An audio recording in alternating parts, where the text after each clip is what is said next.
Now I'm going to take it back over and I'm going to talk about other dangerous scams in person and online. So there are of course scams in person, and these were the first scams to originate before the online wave came around. And yeah, so let's just jump straight into it. So skimming. We actually went over this last week. It's a very interesting topic, and whoever was here last week probably remember somewhat what skimming is and how we can counter it, but I'm going to go over again about what skimming is. So what is skimming? Skimming is essentially the act of criminals installing illegal devices on payment terminals, right? So these are found on card readers in a variety of places. This could be a gas station, ATMs, and convenience stores. And essentially what these skimmers do is they steal your credit card info and even PIN numbers.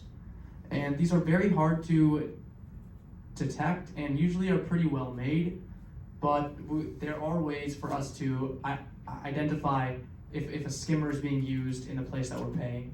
So in this picture here, you can see what a skimmer is.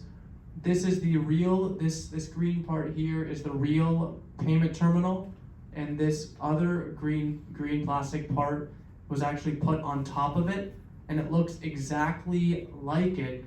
And if a person, usually most people aren't able to tell if a skimmer has been installed on their payment terminal, and they will just put their card into it. It steals their card information, and then a criminal can come back and steal it later, and they'll have probably many cards to use and steal from. So as you can see, it's very scary, right? It looks exactly like the real card tracker. Can you just pull that up? Yeah, so that's what I'm about to go over. They are hard to detect and well made, but there are some clues that we can look for to make sure, right? So how to counter skimming.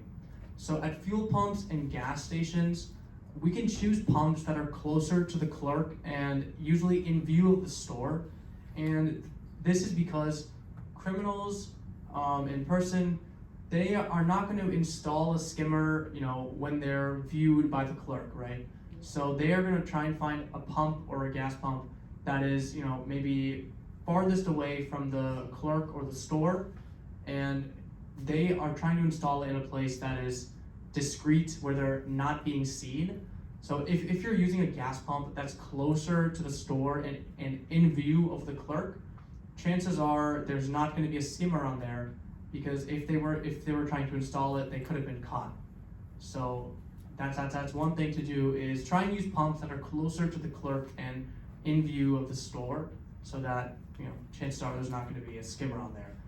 And if you're very scared and you might be in maybe a little bit of a rough area, consider paying inside with the clerk, right? So that's always another option. You can just walk inside and say, I want $100 of gas. Sounds like a lot now. You want $100 of gas, and could go ahead and pay inside, and then go out to your car, fill it up. And when using a debit card at ATMs, the best thing to do is to actually cover your PIN number with your hand. So it's a very simple thing that we can do, is just put our hand over our other hand while we type in our PIN. And this is because it may seem like kind of strange, but in this day and age, a lot of criminals have installed small cameras in ATMs that will track, and it'll read what PIN you're actually inputting, and then they have your card info and they have your PIN, using skimmers and cameras. And that's, then once they have your card information, they have your PIN, and they can do anything, right? So that's one of the best ways to keep our PIN secure. That's one of the reasons we have a PIN, is so that we just put our hand over our hand while we put our PIN in, and it blocks the camera from seeing our PIN. It's just a little layer of security. Go ahead. I have a question. I go to the ATM at Harris Teeter. They have a little plastic doohickey that is not really over where you put in your PIN. Mm-hmm. I never cover. Should I, even though there's that little plastic thing, maybe double check that in case they do have a camera on there, I don't know. Yes. I never cover it, because I figure that little piece is doing whatever job it's supposed to do. So I would say, what I would say to that is it's always best to cover, even if you see it, because it's not very hard to do, right? It's pretty simple, and even if there isn't any camera there, if we were to use an ATM in some other place, it's habit at this point to cover our PIN, and that ensures that our PIN can't be stolen, right? Of course. And next one, convenience stores and ATMs. I just went over ATMs, but convenience stores. This is one way, as you saw in the previous picture, actually, this person pulled it off, right? So, because a criminal has to come by at some point and get their stolen information, so they have to be able to take it off most of the time. So it is usually removable, but usually if you see like a loose part or something seems off about the payment terminal, you might just want to give it a slight pull. Don't like try to yank it off, but if something seems loose or you might see glue coming out, something like that, you may just want to pull on it a little bit and see if something pops off, because on a real payment terminal, it won't just break off like that. On a real payment terminal, it's solid and it's meant to be there, but these skimmers, they can be pulled off pretty easily. So if you see something that looks a little fishy, you may just want to just pull on it a little bit, see if anything comes off. If it does, then you end up like this person, you have to go tell somebody, right? Tell the clerk, something like that, right?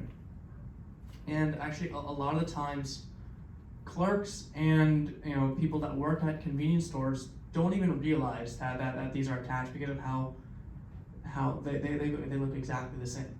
So people don't even realize that they're installed there, and I think this is something that everybody should be aware of, because it's so hard to detect. So in other words, you should check that part when you put your card in. Exactly. If it seems safe, then put your card in. Exactly. Yeah, that's exactly it. And now we're going to talk about ransomware. So we actually went over ransomware last week, and I'm just going to briefly go over it, and then we'll talk about how to counter it. So what is ransomware?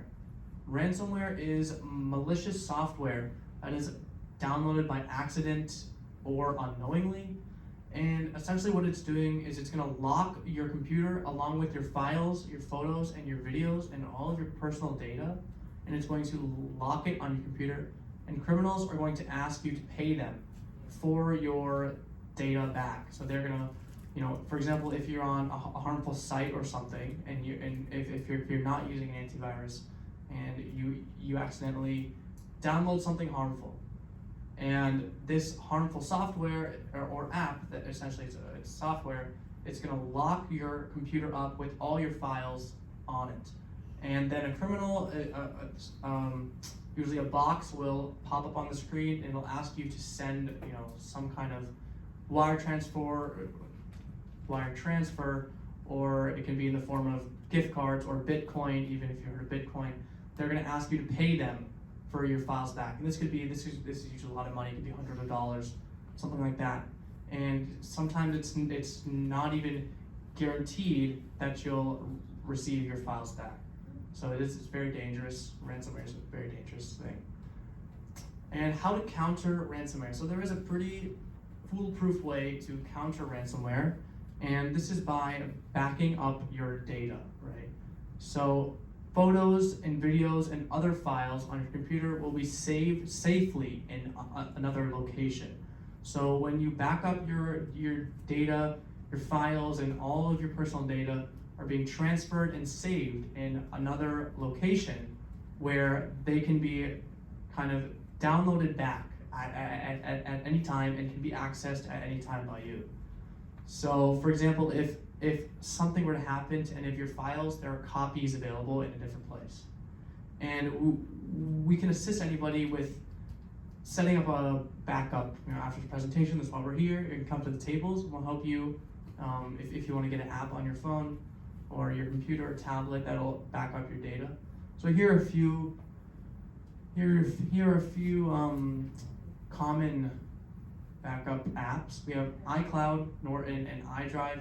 iCloud is built into your iPhone already, but you may have to pay for more space to ensure that all of your photos and personal data is actually stored in there.